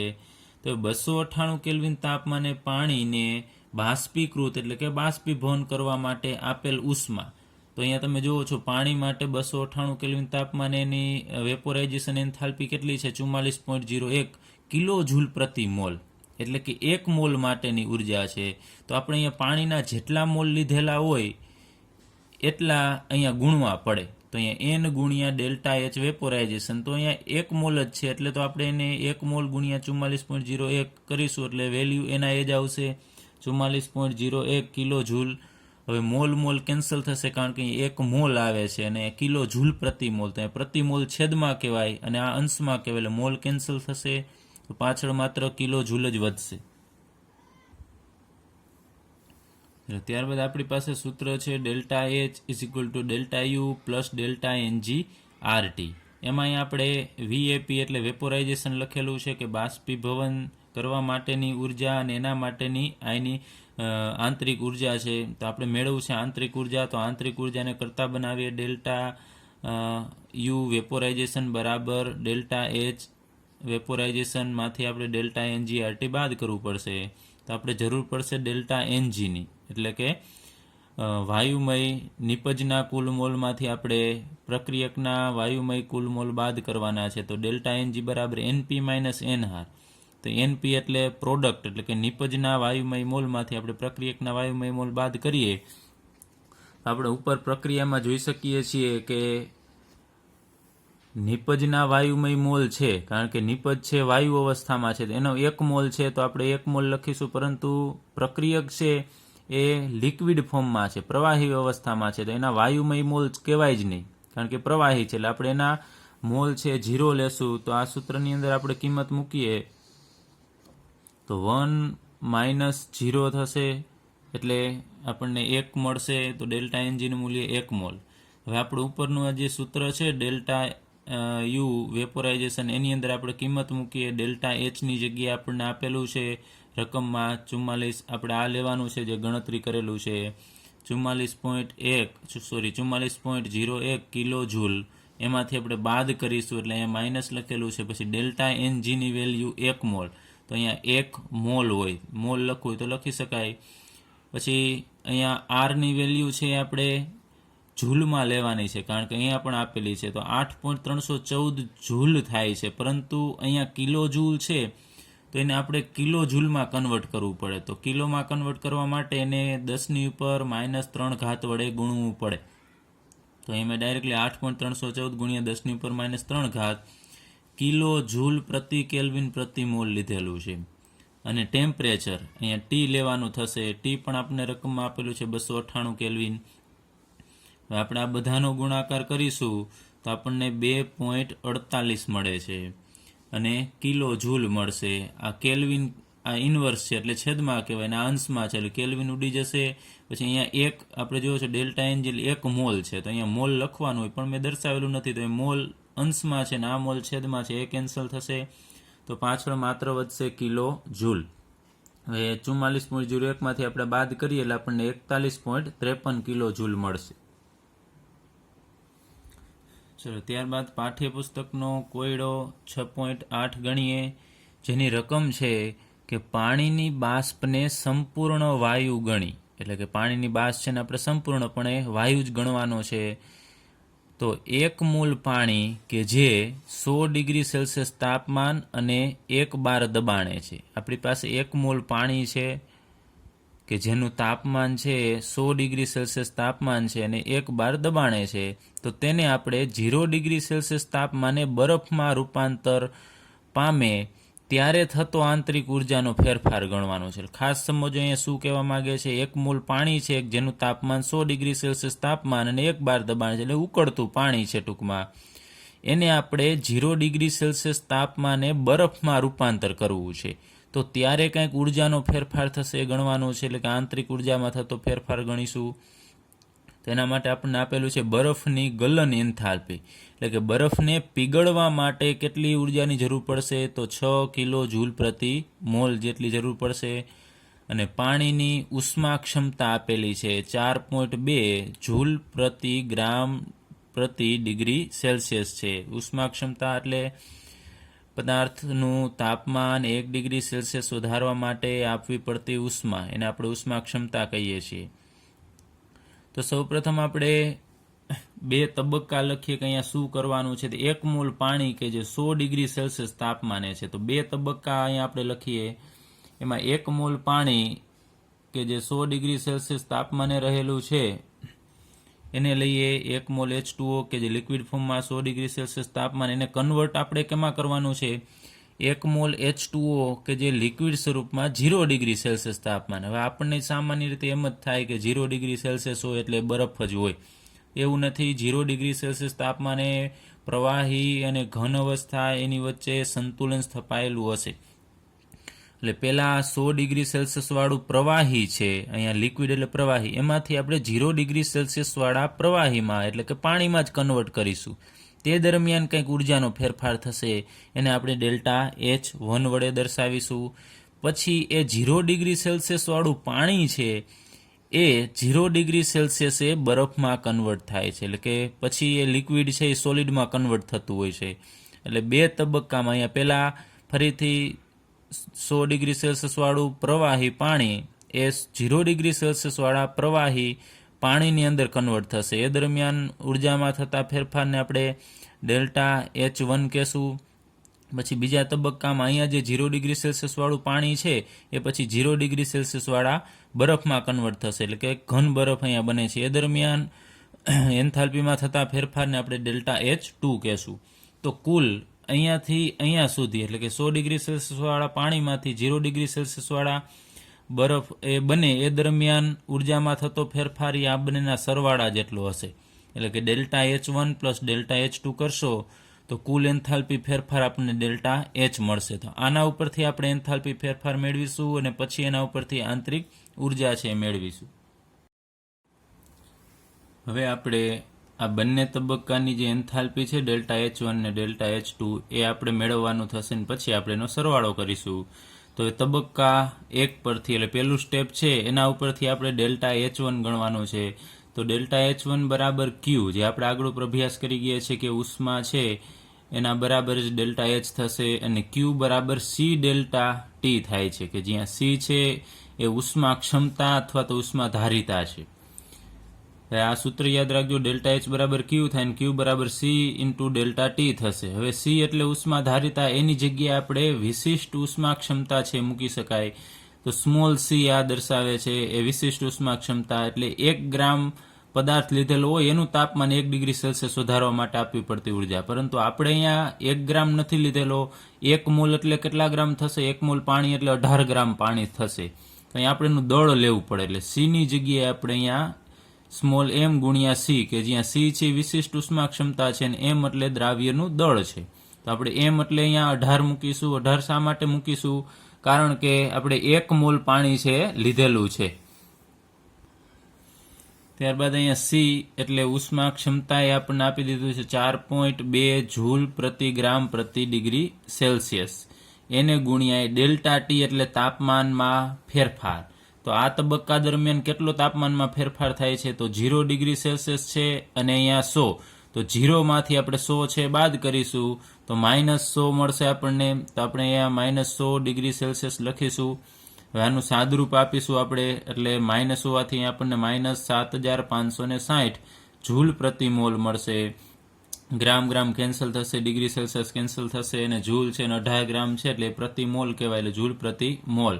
અને અહીંયા ડેલ્ટા H1 બરાબર આપણે જૂલને કિલો જૂલમાં ફેરવીએ તો 1000 વડે ભાગવું પડે, એટલે પોઈન્ટ અહીંયા 7 પછી આવશે, એટલે -7.56 કિલો જૂલ પ્રતિ મોલ મળશે. ત્યારબાદ આપણે તબક્કા 2 ઉપરથી બીજા તબક્કા ઉપરથી આપણે ડેલ્ટા H2 મેળવવાનું છે. તો એમાં આપણને રકમમાં આપેલું છે બરફની ગલન એન્થાલ્પી, એટલે બરફ પીગળે એ દરમિયાન આપણે આટલી ઉર્જા આપવી પડે. પરંતુ અહીંયા તમે પ્રોસેસ જુઓ છો તો એનાથી ઉલટી પ્રોસેસ છે. આપણે 0 ડિગ્રી સેલ્સિયસ વાળા પાણીમાંથી 0 ડિગ્રી સેલ્સિયસ ધરાવતો બરફ બનાવવાનો છે, એટલે ઉલટી ઘટના છે. તો અહીંયા ગલન એન્થાલ્પી પણ એનાથી વિરુદ્ધ આવશે આ તબક્કા માટે. કારણ કે જો આપણે આમાંથી આ બનાવતા હોત ને તો +6 કિલો જૂલ પ્રતિ મોલ થાત, પરંતુ આપણે પાણીમાંથી બરફ બનાવવું છે તો એ પાણીની અંદર રહેલી ઉષ્મા છે એ ગુમાવે ત્યારે એ ઘન અવસ્થામાં કન્વર્ટ થશે. તો આટલી ઉર્જા એને ગુમાવવી પડશે. તો ડાયરેક્ટલી આપણે લખીએ અહીંયા તબક્કા 2 પરથી ડેલ્ટા H2 નું મૂલ્ય -6 કિલો જૂલ પ્રતિ મોલ હોય છે. કારણ કે અહીંયા ઉર્જા મુક્ત થતી હોવાથી આપણે ઋણ નિશાની છે દર્શાવી દીધી છે, એટલે આનો રિવર્સ તબક્કો છે. ત્યારબાદ આપણે હવે બંને જે ઉર્જા મળી ગઈ છે ડેલ્ટા H1 ડેલ્ટા H2 એને આપણે આ સમીકરણની અંદર મૂકી દઈએ તો ડેલ્ટા H બરાબર delta H1 plus delta H2 આ બંનેની વેલ્યુ મૂકીએ અને પછી એનો સરવાળો કરવાનો છે તો આપણને એ જવાબ મળશે ડેલ્ટા H બરાબર -13.56 કિલો જૂલ પ્રતિ મોલ. હવે આપણે આંતરિક ઉર્જા છે એ મેળવવાની છે. તો પ્રવાહીમાંથી ઘનમાં રૂપાંતર પામે છે ત્યારે કદનો તફાવત છે ડેલ્ટા વી એને આપણે અવગણી શકાય, કેમ કે પ્રવાહીમાંથી ઘનમાં રૂપાંતર પામે એટલે કદમાં બહુ મોટો કાંઈ ફેરફાર નથી થતો, તો આપણે ડેલ્ટા વી બરાબર 0 લઈ શકાય. તો પી ડેલ્ટા વી બરાબર ડેલ્ટા NGRT થાય છે, આપણને ખ્યાલ છે. તો અહીંયા પી ડેલ્ટા વીની અંદર આપણે ડેલ્ટા વીની જગ્યાએ જો 0 મૂકીએ તો પી ડેલ્ટા વી આખું 0 થશે. એનો મતલબ કે પી ડેલ્ટા વીની કિંમત 0 હોય તો ડેલ્ટા NGRTની કિંમત પણ કેટલી થાય 0, કારણ કે એ બંનેની કિંમત સમાન હોય. તો ડેલ્ટા NGRTની કિંમત 0 છે અને આપણે આ સમીકરણની અંદર મૂકીએ delta H is equal to delta U plus delta NGRT. એમાં ડેલ્ટા યુને કરતા બનાવીએ તો ડેલ્ટા H માંથી આપણે ડેલ્ટા NGRT બાદ કરવું પડે, તો ડેલ્ટા NGRTની જગ્યાએ 0 મૂકવાનું, તો ડેલ્ટા યુ બરાબર જ ડેલ્ટા H થશે અને ડેલ્ટા Hની કિંમત આપણે મેળવી કેટલી -13.56 કિલો જૂલ પ્રતિ મોલ. તો આંતરિક ઉર્જા કેટલી હશે એ એન્થાલ્પી જેટલી જ હશે. હવે આપણે પ્રમાણિત સર્જન એન્થાલ્પી વિશે અભ્યાસ કરીશું, જેને ડેલ્ટા HF 0 વડે દર્શાવવામાં આવે છે. તો એ સર્જનને ઇંગ્લિશમાં ફોર્મેશન કહેવામાં આવે છે. તો ફોર્મેશન ઉપરથી અહીંયા આપણે F લીધેલો છે, એટલે ખાસ યાદ રાખજો. ઇંગ્લિશ વર્ડ પણ તમે યાદ રાખશો તો વધુ સરળતાથી તમે એની સંજ્ઞા છે યાદ રાખી શકશો. એટલે પ્રમાણિત સર્જન એન્થાલ્પીને ઇંગ્લિશમાં કહેવાય સ્ટાન્ડર્ડ એન્થાલ્પી ઓફ ફોર્મેશન, એટલે ફોર્મેશનનો F લીધેલો છે. હવે કોઈ પણ પદાર્થ છે એની સ્થાયી અવસ્થા અથવા આપણે એની સંદર્ભ અવસ્થા કહેશું, એ સામાન્ય રીતે 25 ડિગ્રી સેલ્સિયસ તાપમાન અને 1 બાર દબાણે હોય છે. તો 25 ડિગ્રી સેલ્સિયસ તાપમાનને આપણે કેલ્વિનમાં કન્વર્ટ કરીએ તો 298 કેલ્વિન થશે. તો અહીં આપણે અમુક ઉદાહરણ લઈએ, જેમ કે ડાયોક્સિજન છે એની સ્થાયી અવસ્થા સામાન્ય રીતે આ તાપમાન અને દબાણે કઈ હોય છે તો વાયુ અવસ્થામાં હોય છે, એટલે O2 વાયુ છે. ત્યારબાદ કાર્બન છે એની સ્થાયી અથવા સંદર્ભ અવસ્થા છે એ C ગ્રેફાઇટ છે. તો કાર્બન છે, ગ્રેફાઇટ અને હીરા એના બે અપર રૂપ છે, બે સ્વરૂપે અલગ અલગ જોવા મળે છે. એમાં C ગ્રેફાઇટ એની સ્થાયી અવસ્થા છે. ત્યારબાદ સલ્ફર, તો સલ્ફર છે એની સ્થાયી અથવા સંદર્ભ અવસ્થા થશે S રહોમ્બિક. તો એમાં પણ અલગ અલગ પ્રકારના સલ્ફર જોવા મળે છે, જેમ કે રહોમ્બિક સલ્ફર, પછી મોનોક્લિનિક સલ્ફર, એવા અલગ અલગ સલ્ફર છે. એમાં એની સ્થાયી અવસ્થા કઈ થશે રહોમ્બિક સલ્ફર. તો અહીંયા આપણે કોઈ પણ પદાર્થ એના નામ અહીંયા એન્થાલ્પીના નામ ઉપરથી આપણને ખ્યાલ આવશે કે એ પદાર્થનું સર્જન કરવા માટે જે ઉર્જાની જરૂર પડે અથવા એ ફેરફારને આપણે પ્રમાણિત સર્જન એન્થાલ્પી કહેશું. જેમ કે આપણે H2Oનું નિર્માણ કરવું છે, ત્યારે પાણી બનાવવું છે આપણે H2O, કે જે પાણીની પ્રમાણિત અવસ્થા છે લિક્વિડ હશે. તો અહીંયા આપણે 1 મોલ પાણી બનાવવું છે. એ શેમાંથી બનશે, એના માટે જરૂર શું પડશે તો હાઇડ્રોજનની જરૂર પડશે અને ઓક્સિજનની જરૂર પડશે. તો અહીંયા આપણે લઈએ H2 ગેસ અવસ્થામાં હોય છે, અને પ્લસ અહીંયા 1 મોલ બનાવવા માટે આપણે 1 જ ઓક્સિજનની જરૂર પડે છે. તો આપણે આમ લખીએ O2, તો એનો મતલબ કે તો 2 ઓક્સિજન છે, તો અહીંયા 2 મોલ બને, પણ આપણે 1 જ મોલ માનો બનાવવું છે તો અહીંયા આગળ 1/2 મૂકવું પડે, એટલે કે અડધો મોલ. 1 મોલમાં 2 ઓક્સિજન હોય તો અડધા મોલમાં 1 જ ઓક્સિજન કહેવાય, અથવા 2 કેન્સલ થશે એટલે 1 ઓક્સિજન વધશે. તો અહીંયા આપણે 1 મોલ પદાર્થ પાણી બનાવ્યું છે એ એના તત્વમાંથી આપણે બનાવેલું છે. તો આ દરમિયાન જે ઉર્જાનો ફેરફાર થશે ને એને આપણે ડેલ્ટા HF 0 વડે દર્શાવીશું. અને એ આ જ્યારે બને છે, પદાર્થ બને છે એ દરમિયાન ઉર્જા છે મુક્ત થાય છે, અને એ 285.8 કિલો જૂલ પ્રતિ મોલ જેટલી ઉર્જા મુક્ત થશે. પ્રતિ મોલ એટલે 1 મોલ. આ 1 મોલ બને છે એ દરમિયાન માઇનસ એટલે મુક્ત થાય છે ઉર્જા છે એ મુક્ત થાય છે. હવે આપણે એની વ્યાખ્યા લઈએ પ્રમાણિત સર્જન એન્થાલ્પીની. તો 1 મોલ પદાર્થ, અહીંયા આપણે કેટલા મોલ પદાર્થ બનાવીએ છીએ 1 મોલ પદાર્થ, તેના તત્વો અહીંયા H2 છે એ તત્વ સ્વરૂપે છે અને O2 છે એ પણ તત્વ સ્વરૂપે છે. તો 1 મોલ પદાર્થ તેમાં રહેલા જે પરમાણુ છે એના તત્વમાંથી બને. એટલે કે અહીં હાઇડ્રોજન છે તો હાઇડ્રોજનનું તત્વ સ્વરૂપ કયું છે? H2 છે. અહીંયા O છે તો ઓક્સિજનનું તત્વ સ્વરૂપ O2 છે. તો એના તત્વો જે તેમની સ્થાયી અવસ્થામાં હોવા જોઈએ. જેમ કે અહીંયા ઓક્સિજનની સ્થાયી અવસ્થા કઈ છે? તો વાયુ અવસ્થા એની સ્થાયી છે, તો અહીંયા વાયુ અવસ્થામાં. જે રીતે હાઇડ્રોજનની સ્થાયી અવસ્થા પણ વાયુ અવસ્થા છે. તો એમાંથી રચાય ત્યારે જે એન્થાલ્પીનો ફેરફાર થાય એને આપણે પ્રમાણિત સર્જન એન્થાલ્પી કહેશું. પણ ખાસ એક વસ્તુ ફરીથી કહું છું, યાદ રાખજો, આમાં 1 મોલ પદાર્થ જ બનવો જોઈએ. અને કેમાંથી બનવો જોઈએ? તત્વ સ્વરૂપમાંથી જ બનવો જોઈએ. અને એ પાછા તત્વ સ્વરૂપ એની સ્થાયી અવસ્થામાં હોવા જોઈએ. H2 અહીં લિક્વિડ હોય તો ન ચાલે, અહીંયા ગેસ જ હોવું જોઈએ. O2 પણ ગેસ જ હોવું જોઈએ. તો તત્વોમાંથી જ આ સંયોજન બનવું જોઈએ અને 1 મોલ બનવું જોઈએ. તો એ દરમિયાન જે ઉર્જાનો ફેરફાર થાય એને આપણે પ્રમાણિત સર્જન એન્થાલ્પી કહીએ છીએ. એ જ રીતે આપણે મિથેન બનાવવો છે, CH4, એનો પણ આપણે 1 મોલ બનાવવો છે. અને મિથેન છે ગેસ અવસ્થામાં હોય છે. 1 મોલ મિથેન બનાવવા માટે 1 કાર્બનની જરૂર પડશે. તો કાર્બન લેવાનો, પણ તો કાર્બનનું સ્થાયી અથવા તો સંદર્ભ અવસ્થા કઈ થશે? ગ્રેફાઇટ. તો આપણે અહીંયા ગ્રેફાઇટ લેવું પડે, C ગ્રેફાઇટ, કે જે સોલિડ અવસ્થામાં હોય છે. એટલે અહીંયા S દર્શાવવાનું, એટલે ઘન અવસ્થામાં. પ્લસ અહીંયા 4 હાઇડ્રોજન, તો આપણે અહીંયા 2 મોલ H2 દર્શાવવા પડે. અને એની સ્થાયી અવસ્થા છે ગેસ છે. તો કાર્બન છે એ પણ તત્વ સ્વરૂપ છે અને H2 છે એ પણ તત્વ સ્વરૂપ છે. તો અહીંયા જુઓ છો તમે 1 મોલ મિથેન એના સ્થાયી અવસ્થામાં રહેલા તત્વમાંથી બને છે. એ દરમિયાન થતા એન્થાલ્પી ફેરફારને આપણે પ્રમાણિત સર્જન એન્થાલ્પી કહેશું. એ 74.81 કિલો જૂલ પ્રતિ મોલ છે. એટલે કે 1 મોલ મિથેન બને ત્યારે આટલી ઉર્જા મુક્ત થાય છે. માઇનસ એટલે મુક્ત થાય છે. તો સામાન્ય રીતે સર્જન એન્થાલ્પીનું મૂલ્ય છે મોટાભાગે ઋણ જ હોય છે. ચાલો, એ જ રીતે આપણે ઇથેનોલ બનાવવું છે, એટલે કે C2H5OH, અને એની સ્થાયી અવસ્થા છે લિક્વિડ છે. અને આ પણ આપણે 1 મોલ બનાવવું છે. તો 1 મોલ ઇથેનોલ બનાવવા માટે 2 કાર્બનની જરૂર પડે છે. તો કાર્બનની સ્થાયી અવસ્થા કઈ થશે? C graphite. તો ઉપર મુજબ આપણે 2 મોલ C ગ્રેફાઇટ લેવું પડશે. અને એની સ્થાયી અવસ્થામાં, એટલે એની સ્થાયી અવસ્થા છે ઘન અવસ્થા છે. તો ઘન અવસ્થામાં જ કાર્બન લેવાનું. પછી અહીંયા હાઇડ્રોજન કેટલા છે? 5 ને 1 6. તો 6 હાઇડ્રોજન એટલે આપણે 3 મોલ H2 લેવાના, કે જે ગેસ અવસ્થામાં હોય. અને 1 ઓક્સિજનની જરૂર પડે છે. તો 1 ઓક્સિજનને આપણે આમ એકલો ન દર્શાવે, આમ 1/2 O2 વડે દર્શાવવું પડે. તો અહીંયા કાર્બન છે એ પણ તત્વ છે, હાઇડ્રોજન પણ તત્વ છે અને ઓક્સિજન પણ તત્વ છે. તો 1 મોલ સંયોજન એની સ્થાયી અથવા સંદર્ભ અવસ્થામાં રહેલા તત્વોમાંથી જ્યારે બને એ દરમિયાન થતા એન્થાલ્પી ફેરફારને આપણે પ્રમાણિત સર્જન એન્થાલ્પી કહેશું. અને એનું મૂલ્ય -277.7 કિલો જૂલ પ્રતિ મોલ છે. એટલે આટલી ઉર્જા મુક્ત થશે. ત્યારબાદ આપણે એક બીજું એક્ઝામ્પલ લઈએ. એમાં કેલ્શિયમ કાર્બોનેટ આપણે બનાવવું છે, CaCO3, ચૂનાનો પથ્થર બનાવવો છે. તો આ કેટલા મોલ બને છે? તમે જુઓ છો 1 મોલ. તો કેલ્શિયમ કાર્બોનેટ છે એની સ્થાયી અવસ્થા સોલિડ છે. તો આપણે 1 મોલ બનાવવાનો છે. શેમાંથી બનાવીએ છીએ?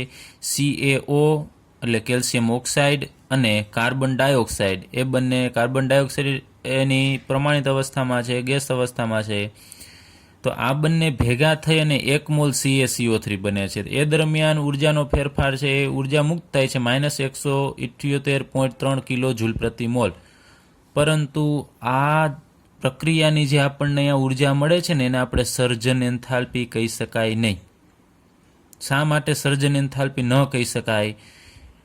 તો આપણે એની વ્યાખ્યા જોવી પડે કે આપણે 1 મોલ પદાર્થ બનાવવાનો છે. તો અહીં 1 મોલ તો બને છે, પરંતુ એ તત્વમાંથી બનવો જોઈએ, તત્વની સ્થાયી અવસ્થા. પરંતુ અહીંયા તમે જુઓ છો આ તત્વ નથી, આ તો સંયોજન છે. અને આ પણ CO2 છે એ પણ સંયોજન છે. તો સંયોજનમાંથી ન બનવો જોઈએ, ઉપર મુજબ તત્વ હોવા જોઈએ. સંયોજન કેને કહેવાય? કે જેમાં જુદા જુદા તત્વ, એટલે અથવા તો એક કરતાં વધારે તત્વ જોડાય અને જે પદાર્થ બનાવે, જે અણુ બનાવે એને આપણે સંયોજન કહીએ છીએ. તો અહીંયા કેલ્શિયમ ને ઓક્સિજન છે, અહીંયા કાર્બન ને ઓક્સિજન છે.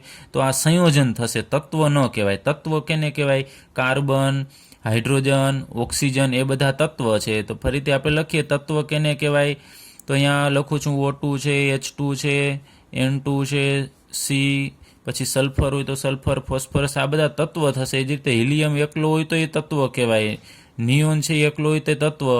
પછી અહીંયા માનો કે ફોસ્ફરસ P4 હોય તો એ પણ તત્વ કહેવાય. તત્વ એટલે એક જ પ્રકારના તત્વનું પરમાણુનું બનેલું હોવું જોઈએ. તો P4 છે એમાં જો 4 ફોસ્ફરસ છે, તો એક જ પ્રકારના પરમાણુનું બનેલું છે ને તો P4 ને તત્વ કહેવાય. એ જ રીતે O2 છે એમાં જો બંને ઓક્સિજન છે, એક જ પ્રકારના પરમાણુમાંથી બનેલા છે તો એને તત્વ કહેવાય. આ H2, N2, C આ બધા તત્વ છે. એ જ રીતે કોઈ પણ ધાતુ લઈ લ્યો તમે, Fe છે, સોડિયમ છે, પોટેશિયમ છે, આ બધા તત્વ કહેવાય. જ્યારે અહીંયા CO2 તત્વ નથી, કારણ કે જુદા જુદા પરમાણુમાંથી બનેલું છે, તો સંયોજન. તો આ જે એન્થાલ્પી આપણને મળે છે ને એને આપણે સર્જન એન્થાલ્પી કહી શકાય નહીં, તો એને માત્ર પ્રક્રિયા એન્થાલ્પી કહેવાનું આપણે. ડેલ્ટા HR0 બરાબર -178.3 કિલો જૂલ પ્રતિ મોલ. તો આ ખાસ યાદ રાખજો, તત્વમાંથી જ બનવું જોઈએ અને પાછી એની સ્થાયી અવસ્થા હોવી જોઈએ. ગ્રેફાઇટ છે સોલિડ જ હોવું જોઈએ. ઇથેનોલ બનાવીએ તો એ લિક્વિડ ન ચાલે. H2 ગેસ અવસ્થામાં હોવું જોઈએ, લિક્વિડમાં ન ચાલે. એટલે તત્વ હોવું જોઈએ એની સ્થાયી અવસ્થામાં, પાછું બનવું જોઈએ 1 મોલ જ બનવું જોઈએ. તો ત્યારબાદ આપણે બીજું એક સમીકરણ લઈએ. એમાં આપણે અહીંયા H2 ગેસ અવસ્થામાં લીધેલું છે, તમે જુઓ છો આ તત્વ છે અને એની સ્થાયી અવસ્થા ગેસ છે, એટલે આ બરોબર છે. એ જ રીતે Br2 તો એ પણ તત્વ સ્વરૂપમાં જ છે, પરંતુ એની સ્થાયી અવસ્થા છે એ લિક્વિડ હોય છે, જ્યારે અહીંયા ગેસ છે. તો અહીંયા આપણને મળે છે HBr, પરંતુ અહીંયા 2 મોલ HBr મળે છે. તો 2 મોલ HBr મળતું હોય તો પછી આપણે એ દરમિયાન એન્થાલ્પીના ફેરફારને સર્જન એન્થાલ્પી ન કહી શકાય. ફરીથી કન્ડિશન યાદ રાખજો, 1 મોલ જ બનવું જોઈએ, એના સ્થાયી અવસ્થામાં રહેલા તત્વમાંથી જ બનવું જોઈએ. જ્યારે અહીંયા ગેસ છે એની સ્થાયી અવસ્થા સામાન્ય રીતે લિક્વિડ હોય છે, અને અહીંયા માનો કે આ બંને તત્વ છે તો અહીંયા 2 મોલ છે એ બને છે, તો આપણે એની પ્રક્રિયા એન્થાલ્પી કહેશું. ડેલ્ટા HR વડે દર્શાવવું પડશે. હવે બ્રોમિન છે એ માનો કે ગેસ અવસ્થામાં પણ જો ખુલ્લું રાખશો તો જનરલી થાય છે, પરંતુ આપણે એની લિક્વિડ અવસ્થા એની 298 કેલ્વિન તાપમાને હોય છે, એટલે આ આપણે ન ગણી શકાય. હવે જો એની પ્રમાણિત સર્જન એન્થાલ્પી આપણે લખવી હોય તો અહીંયા 1 મોલ લઈ આવવું પડે, તો આને આપણે 2 વડે ભાગવું પડે.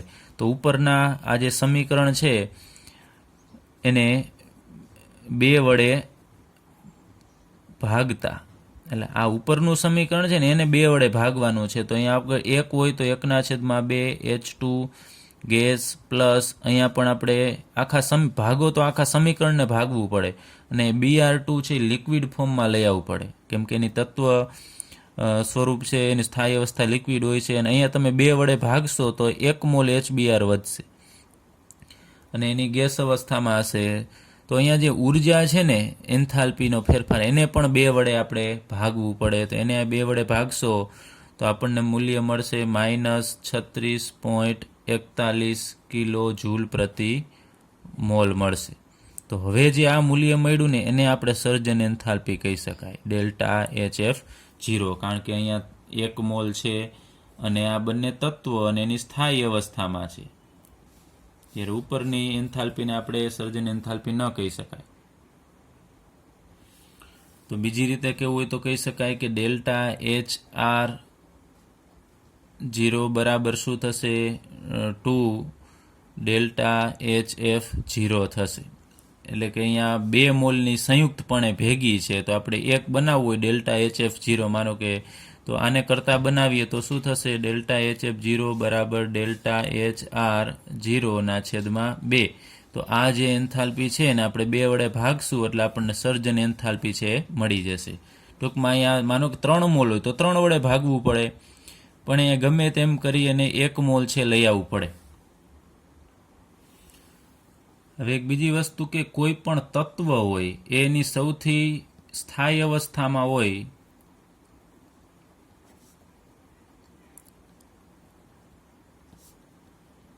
તત્વ હોય તો જેમ કે આપણે એનું ઉદાહરણ લઈએ, ઓક્સિજન છે, O2 છે, H2 છે, N2 છે, Fe, આ બધા તત્વ છે, એની પ્રમાણિત સર્જન એન્થાલ્પીનું મૂલ્ય છે એ 0 સ્વીકારવામાં આવ્યું છે, 0 સ્વીકારવાનું. આગળ ઉપર આપણે અમુક દાખલા ગણીશું, એમાં ડેલ્ટા HFનું મૂલ્ય મૂકવાનું થાય આ બધા તત્વનું, કે જેની સૌથી સ્થાયી અવસ્થામાં હોય તો એના ડેલ્ટા HF0નું મૂલ્ય આપણે 0 સ્વીકારી લેવું. હવે માનો કે તમે કેમિકલ એન્જિનિયર છો, તમે કોઈ કંપનીમાં જોબ કરો છો, તો ત્યાં તમને કહેવામાં આવ્યું છે કે આપણે કેલ્શિયમ કાર્બોનેટ CaCO3 છે, ચૂનાનો પથ્થર, એમાંથી આપણે ચૂનો બનાવવો છે, એટલે કે કડી ચૂનો કેલ્શિયમ ઓક્સાઇડ બનાવવો છે, તો કેટલી ઉષ્માની જરૂર પડશે એ મેળવવાનું છે. તો તમારે ગણતરી કરવી પડશે.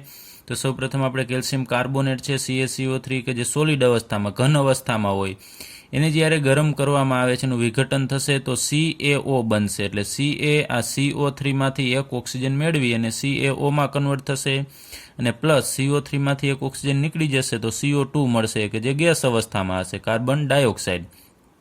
તો આ દરમિયાન કેટલો ઉર્જાનો ફેરફાર થશે? ડેલ્ટા HR0 એટલે આપણે પ્રક્રિયા એન્થાલ્પી મેળવી છે. તો આગળ ઉપર આપણે ભણી ગયા ડેલ્ટા HR0 એટલે નિપજની કુલ એન્થાલ્પીમાંથી આપણે પ્રક્રિયકની એન્થાલ્પી બાદ કરવાની છે. તો નિપજ અહીંયા 2 છે, CaO અને CO2, તો આપણે લખવું પડશે ડેલ્ટા HF0 CaO સોલિડ અવસ્થામાં છે plus delta HF0 CO2 gas અવસ્થામાં છે. એમાંથી આપણે બાદ કરીશું પ્રક્રિયકની enthalpy delta HF0 CaCO3 solid અવસ્થામાં.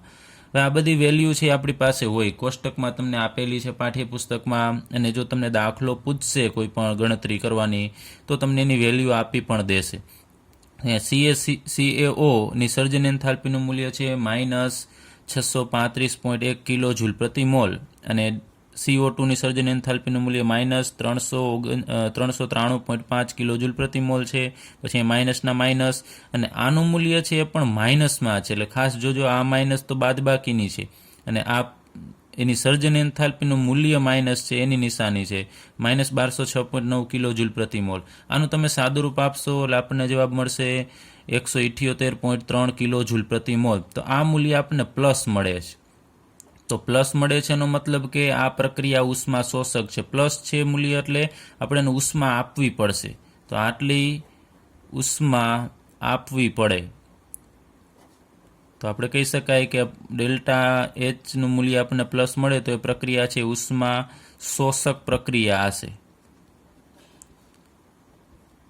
તો કેલ્શિયમ કાર્બોનેટને ગરમ કરવાનો ઇંતજામ આપણે કરવો પડશે, કારણ કે ગણતરી ઉપરથી જ આપણે પ્રયોગ સ્ટાર્ટ નથી કરેલો, એમને તમે પહેલાં કેલ્ક્યુલેશન કરી અને અનુમાન લગાવો છો કેટલી ઉર્જાની જરૂર પડશે. તો પ્લસ મળે છે એનો મતલબ કે ઉષ્મા શોષક પ્રક્રિયા છે, તો આપણે એને ગરમ કરશું તો જ એનું વિઘટન થાય અને કેલ્શિયમ ઓક્સાઇડ અને કાર્બન ડાયોક્સાઇડ મળશે. હવે આપણે ઉષ્મા રાસાયણિક સમીકરણો વિશે અભ્યાસ કરીએ. તો કેને ઉષ્મા રાસાયણિક સમીકરણ કહેવાય? તો અહીંયા મેં એક સમીકરણ દર્શાવી દીધું છે C2H5OH કે જે લિક્વિડ ફોર્મમાં છે. એનું દહન કરવાનું છે એટલે ઓક્સિજનની જરૂર પડશે, તો 3 મોલ O2ની જરૂર પડશે. તો અહીંયા 2 કાર્બન છે તો એમાંથી 2 CO2 બનશે અને બાકી રહેલા 6 હાઇડ્રોજન અને બાકી રહેલા 3 ઓક્સિજન જોડાઈને 3 મોલ H2 આપશે. તો આ ઇથેનોલ છે એની દહનની પ્રોસેસ છે.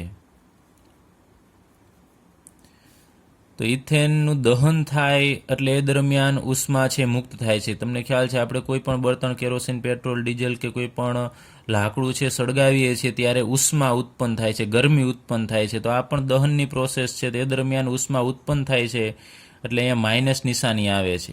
એટલે ડેલ્ટા HR0 -1367 કિલો જૂલ પ્રતિ મોલ છે. તો આપણે કહી શકાય કે ઇથેનોલનો દહનની પ્રોસેસ છે એ ઉષ્મા ક્ષેપક પ્રક્રિયા છે. તો આ પ્રક્રિયા છે તમે જુઓ છો બેલેન્સ છે, સંતુલિત છે. આ બાજુ 2 કાર્બન તો આ બાજુ 2 કાર્બન, આ બાજુ 6 હાઇડ્રોજન છે તો ટોટલ આ બાજુ 6 હાઇડ્રોજન, આ બાજુ ઓક્સિજન 3 દુ 6 7, તો અહીંયા 2 દુ 4 અને 3 7. અને સાથે સાથે આપણે ડેલ્ટા HR નું મૂલ્ય પણ દર્શાવી દીધું છે. તો એવી રાસાયણિક પ્રક્રિયા એટલે કે સમતોલિત રાસાયણિક સમીકરણ કે જેમાં તેના ડેલ્ટા HRના મૂલ્યોનો સમાવેશ થયેલો હોય તેને ઉષ્મા રાસાયણિક સમીકરણ કહેવાય. એક તો ટૂંકમાં બેલેન્સ હોવી જોઈએ પ્રક્રિયા, અને સાથે આપણે એમાં ડેલ્ટા HR મૂલ્ય કે ડેલ્ટા HF જે હોય તે એ આપણે અહીંયા દર્શાવી દીધેલું હોવું જોઈએ. તો આ પ્રક્રિયાને આપણે ઉષ્મા રાસાયણિક સમીકરણ કહેશું, કેમ કે પ્રક્રિયાની સાથે ઉષ્માનો પણ સમાવેશ કરેલો છે, કેટલી ઉષ્માની જરૂર પડશે કે કેટલી ઉષ્મા છે મુક્ત થાય છે. તો ઉષ્મા રાસાયણિક સમીકરણ છે એની અમુક પ્રણાલિકા છે નીચે લખવાની. એક બીજું કે અહીંયા બેલેન્સ કરેલી પ્રક્રિયા છે, તો આને આપણે પ્રતિ મોલ કહી શકાય. આ પ્રક્રિયાનો 1 મોલ કહેવાય. ટૂંકમાં પ્રક્રિયા તમે કોઈ પણ રીતે બેલેન્સ કરો એટલે આ તમે જુઓ છો કિલો જૂલ પ્રતિ મોલ, તો આ પ્રક્રિયાનો 1 મોલ કહેવાય, બેલેન્સ કરેલી છે એટલા માટે. તો આપણે ઉષ્મા રાસાયણિક સમીકરણો માટેની અમુક પ્રણાલિકાઓ જોઈએ તો સમતોલિત ઉષ્મા રાસાયણિક સમીકરણોમાં રહેલા ગુણાંકો, અહીંયા ગુણાંકો એટલે આ 3 છે, અહીંયા 2 છે, અહીંયા 3 છે, એ ગુણાંકો પ્રક્રિયકો અને નિપજોના મોલની સંખ્યા સૂચવે છે. ગુણાંકો છે એ તો તમને ખ્યાલ જ છે કે મોલની સંખ્યા છે અહીંયા, પરંતુ અણુ નથી, એ ખાસ યાદ રાખજો. આ ઉષ્મા રાસાયણિક સમીકરણમાં અહીંયા અણુ આપણે ન લખી શકાય, 3 અણુ છે એમ. અહીંયા રહેલા જે ગુણાંક છે એ મોલ જ સૂચવે છે, એ યાદ રાખજો ખાસ. ત્યારબાદ ડેલ્ટા HR નું સંખ્યાત્મક મૂલ્ય, એટલે અહીંયા આપણે જે મૂલ્ય લીધું એ મૂલ્ય સમીકરણથી નિર્દેશ કરેલા પદાર્થોના મોલની સંખ્યા સૂચવે છે. પદાર્થોના મોલની સંખ્યા એટલે અત્યારે માનો કે આપણે બેલેન્સ કરી દીધું છે. અહીંયા ઇથેનોલના કેટલા મોલ છે? 1 મોલ છે. તો 1 મોલ ઇથેનોલનું દહન કરીએ ને એટલે આટલી ઉષ્મા મુક્ત થાય છે, 1367 કિલોજૂલ પ્રતિ મોલ. એટલે આના મૂલ્ય ઉપરથી ખ્યાલ આવે કે જો 1367 કિલોજૂલ પ્રતિ મોલ ઉર્જા હોય ને તો અહીંયા 1 મોલ જ ઇથેનોલ હોય, અહીંયા 3 મોલ જ ઓક્સિજન હોય, અહીંયા એમાંથી 2 મોલ કાર્બન ડાયોક્સાઇડ જ બનશે અને 3 મોલ H2O જ બનશે. પરંતુ અહીંયા માનો કે 13 દુ 26 એટલે 2700-ની આસપાસ અહીંયા મૂલ્ય હોય ને તો ડબલ મૂલ્ય થઈ ગયું. એનો મતલબ કે અહીંયા ડબલ મોલ ઇથેનોલનું દહન થતું હશે. તો એના મૂલ્ય ઉપરથી આપણને ખબર પડી જાય કે એમાં જે તે અણુના મોલ છે કે જે તે પદાર્થના મોલ કેટલા હશે. એટલે યાદ રાખજો એના મૂલ્ય ઉપરથી, એટલે એનું મૂલ્ય આટલું હોય. આ પ્રક્રિયા અત્યારે મેં દર્શાવી દીધી છે, ફરીથી કહું છું. 1367 મૂલ્ય હોય એટલે સમજવાનું કે 1 મોલ જ ઇથેનોલ હોય. પછી 2700 જેવું હોય તો એનું ડબલ થયું, તો એનો મતલબ કે અહીંયા 2 ગણો ઇથેનોલ હશે. અહીં આપણે પ્રક્રિયા લઈએ સમજવા માટે. તો અહીં Fe2O3 એક બીજું કે ઉષ્મા રાસાયણિક સમીકરણમાં એની ભૌતિક અવસ્થાઓ પણ દર્શાવવામાં આવે છે કે લિક્વિડ છે કે ગેસ છે કે સોલિડ છે. અહીં Fe2O3 સોલિડ અવસ્થામાં છે, એની પ્રક્રિયા 3 મોલ H2 સાથે કરવાની છે, કે જે ગેસ અવસ્થામાં છે તો Fe2O3 એટલે કે આયર્નનો ઓક્સાઇડ છે, એમાંથી અહીંયા 3 ઓક્સિજન છે એ નીકળી અને હાઇડ્રોજનની સાથે જતા રહેશે. તો અહીંયા 3 દુ 6 હાઇડ્રોજન અને 3 ઓક્સિજન જોડાઈને 3 મોલ H2 આપશે, અને અહીંયા માત્ર છેલ્લે 2 Fe જ વધશે. તો યાદ રાખજો અહીં Fe2 ન લખાય, કારણ કે 2 મોલ છે. મોલ દર્શાવવા માટે આપણે આગળ 2 મૂકવા પડશે. તો આ પ્રક્રિયા માટે કેટલી આયનીકરણ એન્થાલ્પીનું મૂલ્ય છે કેટલું થશે આપણે મેળવવું છે, તો ડેલ્ટા HR1 લખીએ. અહીંયા આપણે પહેલી રીતે બેલેન્સ કરેલું છે એટલે આપણે એના માટે 1 આપીએ છીએ. પછી બીજી રીતે પણ બેલેન્સ કરીશું, સંતુલિત કરીશું. તો ડેલ્ટા HR1 0 છે, તેના માટે નિપજની એન્થાલ્પીમાંથી આપણે પ્રક્રિયકની એન્થાલ્પી બાદ કરીશું. તો નિપજમાં અહીંયા 2 મોલ Fe છે, તો આપણે જેટલા મોલ હોય એટલા અહીંયા લેવા પડે. 2 ગુણ્યા delta HF0 Fe solid plus અહીંયા 3 મોલ છે તો 3 ગુણ્યા ડેલ્ટા HF0 H2O લિક્વિડ. એમાંથી આપણે બાદ કરીશું પ્રક્રિયક. ડેલ્ટા HF0 Fe2O3 સોલિડ અવસ્થામાં છે, પ્લસ અહીંયા 3 મોલ H2 છે તો 3 ગુણ્યા ડેલ્ટા HF0 H2 ગેસ. આપણે આગળ ઉપર વાત કરી કે જે તત્વ સ્વરૂપે હોય, આ Fe છે એ તત્વ છે, H2 છે એ તત્વ છે, તો તત્વની સર્જન એન્થાલ્પીનું મૂલ્ય 0 સ્વીકારવામાં આવેલું છે. તો અહીંયા Feનું મૂલ્ય આપણે 0 લઈ લેવાનું, 2 ગુણ્યા ડેલ્ટા HF0 એટલે 0. પછી આનું મૂલ્ય છે તમને કોષ્ટકમાં આપેલું છે, એ જ મેં લખેલું છે. અહીંયા Fe2O3નું -824.2 કિલોજૂલ પ્રતિ મોલ. ફરીથી અહીં H2 છે તો એ તત્વ સ્વરૂપે છે, તો એનું મૂલ્ય છે 0 લેવાનું, એટલે 3 ગુણ્યા 0. 2 ગુણ્યા 0 એટલે 0 થશે. આ બંનેનો ગુણાકાર કરશો એટલે -857.5 થશે. અહીંયા માઇનસના માઇનસ, અહીંયા માઇનસ એમનેમ રાખીશું, આ બંનેનો ગુણાકાર 0 આવશે. તો અહીંયા આનું સાદુરૂપ આપીએ તો -857.5, અહીંયા માઇનસ માઇનસ પ્લસ 824.2, એ બંનેનો સરવાળો કરીશું એટલે -33.3 કિલોજૂલ પ્રતિ મોલ મળશે. તો આ રીતે આપણે જે બેલેન્સ કરેલી છે, એટલે કે અહીંયા Fe2O3 કેટલા લીધેલા છે આપણે? 1 મોલ લીધેલો છે. 1 મોલ Fe2O3 લીધેલો હોય ત્યારે અહીંયા આ ઓક્સિજન એમાંથી દૂર થાય છે, તો આ ઓક્સિડેશન પ્રોસેસ છે એમાંથી દૂર થાય છે અને હાઇડ્રોજનની અંદર ઉમેરાય છે. તો 1 મોલ છે એની પ્રક્રિયા આપણે હાઇડ્રોજન સાથે કરીએ છીએ ત્યારે -33.3 કિલોજૂલ પ્રતિ મોલ આપણને ડેલ્ટા HR1ની વેલ્યુ મળે છે. એટલે કે આટલી ઉર્જા મુક્ત થાય છે. આ ઉષ્માક્ષેપક પ્રક્રિયા છે. તો અહીંયા 1 મોલ લીધેલું છે. તો હવે જો આપણને કહેવામાં આવે કે આ જ પ્રક્રિયા છે એનું મૂલ્ય -33.3 કિલોજૂલ પ્રતિ મોલ છે, તો આપણને ખ્યાલ આવી જાય કે 1 જ મોલ હોવું જોઈએ. કેમ કે અહીંયા જો મોલ પ્રમાણ બદલશે ને તો અહીંયા પણ આ મૂલ્ય છે એ બદલશે. તો ચાલો એ આપણે લઈએ. આ પ્રક્રિયા છે બીજી રીતે સંતુલિત કરીએ. તો ઉપરની જે પ્રક્રિયા છે એને આપણે 2 વડે ભાગી નાખવી છે. બધાના છેદમાં 2 મૂકવું છે. તો અહીંયા 1 ના છેદમાં 2 આવશે એટલે 1/2 Fe2O3 સોલિડ. 3 મોલ છે તો 3/2 H2 ગેસ. અહીંયા 2 છે તો 2 ના છેદમાં 2 એટલે 1 આવશે એટલે માત્ર Fe સોલિડ. અને અહીંયા 3 છે 3/2 H2O લિક્વિડ. તો આને પણ આપણે પ્રક્રિયાનો 1 મોલ કહેશું. ટૂંકમાં કોઈ પણ રીતે પ્રક્રિયા બેલેન્સ કરેલી હોય ને તો આપણે પ્રક્રિયાનો 1 મોલ કહેવાય. આને પ્રક્રિયાનો 1 મોલ કહેવાય, આને પણ પ્રક્રિયાનો 1 મોલ કહેશું. તો આની આપણે ડેલ્ટા HR નું મૂલ્ય છે મેળવવું છે તો એને આપણે અન્ય રીતે બેલેન્સ કરેલું છે એટલે આપણે 2 વડે દર્શાવીએ. તો હું અહીંયા આ બધી રીતે પણ તમે મેળવી શકો છો, પણ હું ડાયરેક્ટલી મેળવું છું કે આપણે આને 2 વડે ભાગીએ છીએ.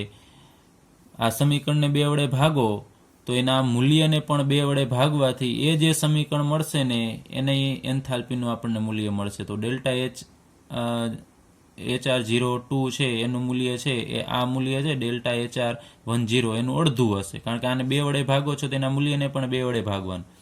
તો -33.3 ના છેદમાં 2 આપણે મૂકીશું તો આપણને જવાબ મળશે -16.65 કિલો જૂલ પ્રતિ મોલ. તમે જુઓ છો કે અહીંયા ઉપર આપણે Fe2O3 નો 1 મોલ હતો ત્યારે 33.3 હતું. હવે આપણને કહેવામાં આવે 33.3 કિલો જૂલ પ્રતિ મોલ છે એ Fe2O3 ની H2 સાથેની પ્રક્રિયાનું મૂલ્ય છે, તો ખ્યાલ આવે કે 33.3 હોય તો 1 મોલ હોય, અને જો 16.65 હોય તો અહીંયા અડધો મોલ હોય. તમે જુઓ છો 1/2. તો આપણે જે બીજી પ્રણાલિકાની વાત કરેલી કે સમીકરણથી નિર્દેશ કરેલા પદાર્થોના મોલની સંખ્યા છે એ ડેલ્ટા HR નું સંખ્યાત્મક મૂલ્ય છે સૂચવે છે, એ આના ઉપરથી ખ્યાલ આવે. ત્યારબાદ બીજું એ પણ ખ્યાલ આવશે કે એન્થાલ્પી છે માત્રાત્મક ગુણધર્મ છે, માત્રા ઉપર આધાર રાખે. તમે જથ્થો જો 1 મોલ લીધેલો હોય તો વધુ ઉર્જા મુક્ત થશે, અડધો જથ્થો લીધેલો હોય તો ઓછી ઉર્જા છે મુક્ત કરશે. હવે જો પ્રક્રિયાને આપણે પ્રતિગામી રીતે લખીએ તો ડેલ્ટા HR નું મૂલ્ય છે એમાં પણ સંજ્ઞા છે ઉલટાઈ જશે. જેમ કે N2 ગેસ, ડાયનાઇટ્રોજન અને 3 મોલ ડાયહાઇડ્રોજન છે ભેગા મળી અને એમોનિયા બનાવશે, 2 મોલ NH3. તો અહીંયા એમોનિયાનું સર્જન થાય છે. તો અહીંયા પરંતુ સર્જન એન્થાલ્પી ન કહી શકાય કારણ કે 2 મોલ છે. તો અહીંયા ડેલ્ટા HR0 નું મૂલ્ય -91.8 કિલો જૂલ પ્રતિ મોલ થશે. હવે આપણે આ પ્રક્રિયાને ઉલટાવી નાખીએ છીએ કે નિપજ છે એ આગળ લઈ લઈએ અને પ્રક્રિયક છે પાછળ જવા દઈએ. એટલે નિપજનું આપણે વિઘટન, એમોનિયાનું વિઘટન કરશો તો નાઇટ્રોજન અને હાઇડ્રોજન મળશે. તો આને તમે ઉલટાવો છો તો આનું જે મૂલ્ય છે એની નિશાની પણ બદલી જશે. માઇનસ છે તો અહીંયા હવે પ્લસ થશે, +91.8 કિલો જૂલ પ્રતિ મોલ. હવે પ્રતિ મોલમાં ઘણી વખત હું આમ લખું છું, લીટું કરી અને મોલ લખું છું, અથવા ઘણી વખત તમે આમ પણ લખી શકો. કિલો જૂલ લીટું ન કરો તો આમ મોલ ઇનવર્સ આમ પણ લખી શકાય. તો બંને સાચું જ છે. પ્રતિ મોલ આમ લખી શકો અથવા મોલ ઇનવર્સ, એ બંને એક જ થશે. તો આ મેં જે અત્યારે સમજાવ્યું એ ખાસ યાદ રાખજો. આપણે આગળ ઉપર એની જરૂર પડશે કે પ્રક્રિયા ઉલટાવો તો નિશાની બદલી જશે. એ જ રીતે જો તમે સમીકરણને ભાગશો 2 વડે તો એનું જે મૂલ્ય હતું એને પણ એટલા વડે ભાગવું પડે.